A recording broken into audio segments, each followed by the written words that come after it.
Bihar study hub में आप सभी का स्वागत है। आज के वीडियो में लेकर आए हैं डीएलएड एंट्रेंस एग्जाम 2025 के लिए 20 में 20 वीवीआई क्वेश्चंस जो इम्पोर्टेंट होने वाला है, कहीं ना कहीं आपके सरकारी कॉलेज दिलाने में ज़रूर मदद करेगा। चलिए इसको बारी बारी से देखते हैं और इसको विश्लेषण करते हैं। क्वेश्चन आपका एक है हिंदी का first question, previous year question 2024 के पूछा हुआ क्वेश्चन है। चलिए इसको बारी बारी से देखते हैं। ये सामान्य हिंदी है, 25 मार्क्स ये पूछा जाता है आपका हर एग्ज़ाम में। चलिए इसको देखते हैं। ये क्वेश्चन है परलोक का विशेषण क्या है। तो परलोक का विशेषण क्या हो जाएगा, तो परलौकिक हो जाएगा। परलोक का विशेषण क्या हो जाएगा, परलोक से परलौकिक हो जाएगा, परलौकिक हो जाएगा। राइट ऑप्शन आपका सी होगा, परलोक से परलौकिक हो जाएगा। चलिए अगला क्वेश्चन हम लोग देखते हैं।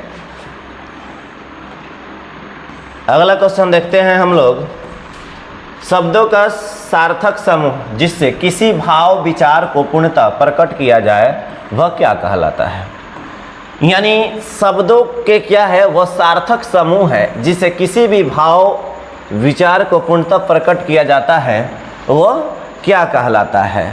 तो वाक्य कहलाता है। क्या कहलाता है, वाक्य, वाक्य कहलाता है। राइट ऑप्शन आपका बी होगा, वाक्य। राइट ऑप्शन आपका बी होगा, वाक्य। अगला क्वेश्चन देखते हैं। अगला क्वेश्चन है आपका एक्सेप्ट। एक्सेप्ट के लिए सही परिभाषित शब्द क्या है। तो इसका सही परिभाषित शब्द राइट ऑप्शन आपका डी होगा। राइट ऑप्शन आपका डी होगा, मान लेना, मान लेना। राइट ऑप्शन आपका डी होगा, मान लेना। ये आपका राइट ऑप्शन डी होगा, मान लेना। चलिए अगला क्वेश्चन देखते हैं। अगला क्वेश्चन है आपका आपकी यात्रा मंगलमय हो किस वाक्य का उदाहरण है। यानी ये इच्छा जताया जा रहा है कि आपका यात्रा जो हो है वो मंगलमय हो। ठीक, राइट ऑप्शन आपका, ऑप्शन के अनुसार राइट ऑप्शन आपका डी होगा सही, इच्छावाचक वाक्य। ये क्या है, इच्छावाचक वाक्य है। राइट ऑप्शन आपका डी। आपकी यात्रा मंगलमय हो, आप खुश रहो, आप खूब जियो, ये सब क्या है, इच्छावाचक वाक्य है। चलिए अगला देखते हैं। चलिए क्वेश्चन है श्री कृष्ण कहाँ आए थे। तो श्री कृष्ण कहाँ आए थे, ये 5 नंबर क्वेश्चन है। आप देखिए इसको, कीप। कृष्ण कहाँ आए थे। तो कृष्ण श्री भगवान कृष्ण जो है युद्ध से बचाने दुर्योधन के पास आए थे। कहाँ आए थे, दुर्योधन के पास हस्तिनापुर आए थे। तो राइट ऑप्शन आपका बी होगा, हस्तिनापुर। कृष्ण ने दुर्योधन के समझाने के लिए आए हुए थे। क्या हो गया, दुर्योधन के समझाने के लिए आए थे। चलिए अगला क्वेश्चन देखते हैं। राइट ऑप्शन आपका हो जाएगा हस्तिनापुर। राइट ऑप्शन आपका बी होगा, हस्तिनापुर। राइट ऑप्शन आपका बी होगा, हस्तिनापुर। अगला क्वेश्चन है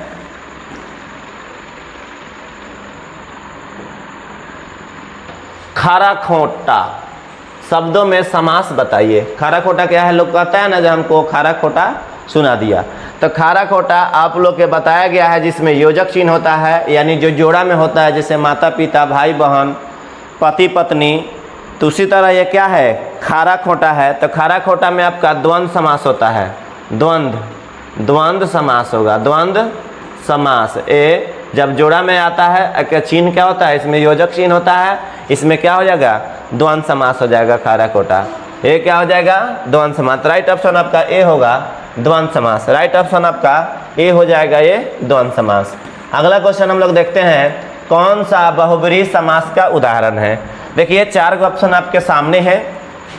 निसी दिन, निसी दिन, निसी मतलब रात होता है, रात दिन। तो रात दिन के बीच में योजक चिन्ह होता है, तो क्या हो जाएगा बाबू, द्वंद्व समास होगा। क्या होगा बाबू, ये द्वंद्व समास होगा।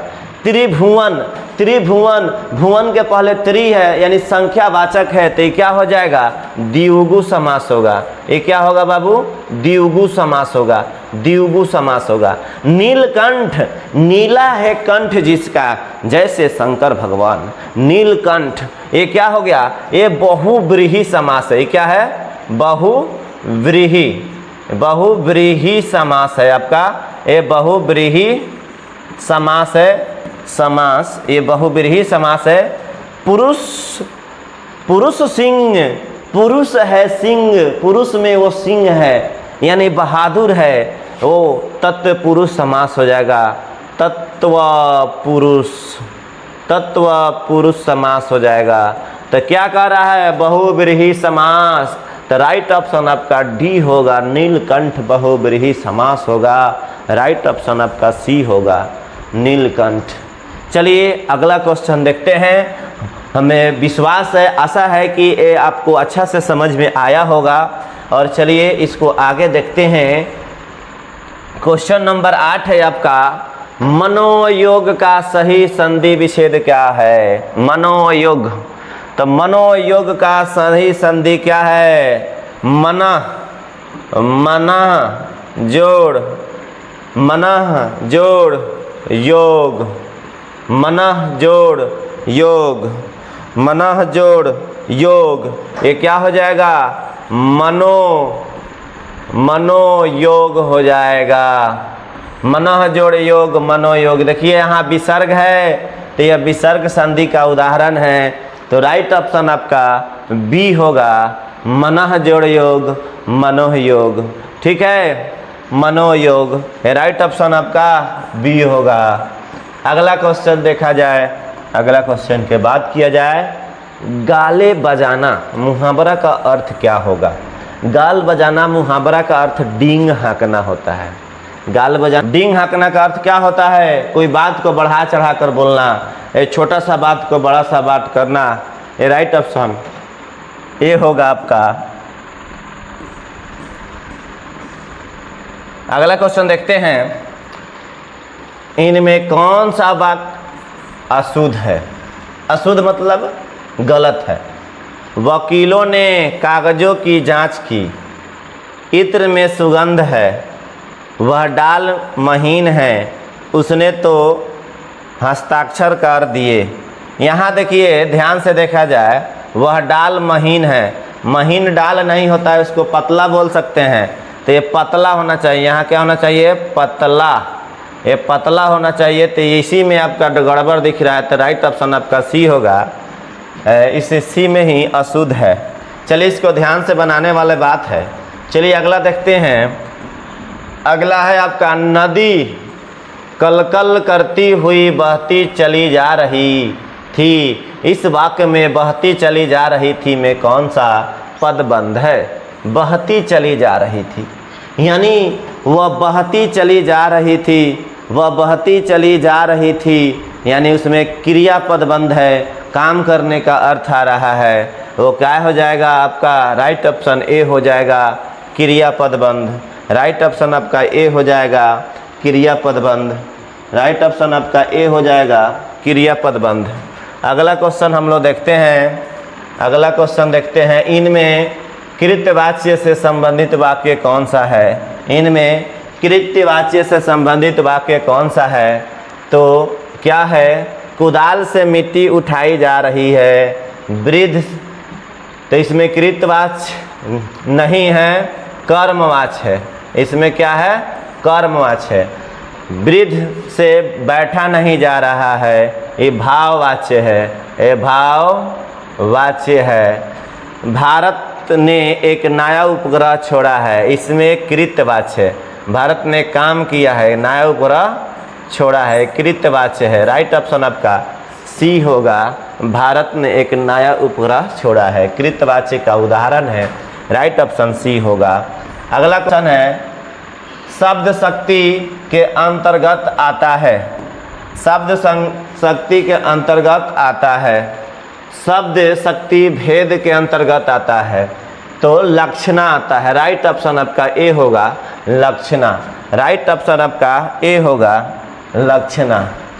अगला क्वेश्चन है, नाटे कद के व्यक्ति को देखकर राहुल ने कहा ऊंट आ रहा है। इस वाक्य में शब्द संकीर्ति है। तो देखिए इस वाक्य पर हंसी आ रहा है कि नाटा व्यक्ति जो आ रहा था उसको राहुल ने बोला देखो ऊंट आ रहा है, यानी उसका वहाँ मजाक उड़ाया गया, उसका व्यंजना किया गया और उसका बढ़ा चढ़ा कर बोला गया। तो राइट ऑप्शन आपका सी होगा, व्यंजना वाक्य होगा, ये व्यंजना होगा। राइट ऑप्शन सी ये व्यंजना होगा। इस बात को लंबा चौड़ा करके बोला गया, बढ़ा कर बोला गया, ये व्यंजना होगा। अगला क्वेश्चन है, वाक्य में जब दो विभिन्न वस्तुओं में समान गुण धर्म के कारण समानता दिखाई जाती है उसमें कौन सा अलंकार होता है? तो जिसमें समानता दिखाया जाए, एक दूसरे से तुलना किया जाता है, उसमें उपमा उपमेय अलंकार होता है। तो राइट ऑप्शन आपका ए हो जाएगा, उपमा उपमेय, उपमा अलंकार हो जाएगा। राइट ऑप्शन आपका ए होगा, उपमा अलंकार। राइट ऑप्शन आपका ए होगा, उपमा अलंकार। चलिए अगला क्वेश्चन देखा जाए। अगला क्वेश्चन है, वर्णों की आवृत्ति कहलाती है। वर्णों की आवृत्ति का मतलब होता है बार बार दोहराना। आवृत्ति का मतलब क्या होता है? बार बार दोहराना। आवृत्ति का मतलब बार बार दोहराना। तो बार बार दोहराने में एक कौन सा अलंकार का प्रयोग किया जाता है? बार बार दोहराने में कौन सा अलंकार का प्रयोग किया जाता है? तो अनुप्रास अलंकार। बार बार दोहराने, तो राइट ऑप्शन आपका ए होगा, अनुप्रास अलंकार। राइट ऑप्शन आपका ए होगा, अनुप्रास अलंकार। अगला क्वेश्चन है, मैं परिवर्तनशील नवीन समय के पंखों पर आसीन में अलंकार पहचाने।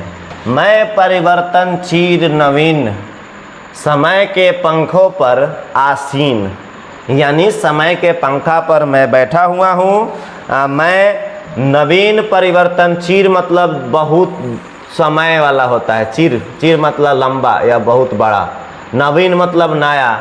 ये क्या कर रहा है? इसका रूपक अलंकार होगा। राइट ऑप्शन आपका बी होगा, रूपक अलंकार। इस वाक्य में अलंकार का रूपक अलंकार होगा। अगर अलंकार को आपको अच्छा से समझना है तो हमारे वीडियो के डिस्क्रिप्शन में आपको लिंक मिल जाएगा, अलंकार के फुल वीडियो का लिंक मिलेगा, जाइए और उसको अच्छा से पढ़ लीजिए। चलिए अगला क्वेश्चन देखते हैं, मंद हंसी चंद्रमुख जुनहाई में अलंकार कौन है? जुनहाई का मतलब होता है चांदनी या चांद होता है, चांदनी या क्या होता है? चांद होता है। यानी मंद हंसी, उसके हंसी पर मंद थी, मुख चंद्र, उसके मुंह पे क्या था? चांद जैसे मुस्कान था। इसमें क्या हो जाएगा? आपका राइट ऑप्शन आपका हो जाएगा, रूपक अलंकार हो जाएगा। आपका राइट ऑप्शन आपका हो जाएगा, रूपक अलंकार। राइट ऑप्शन सी होगा।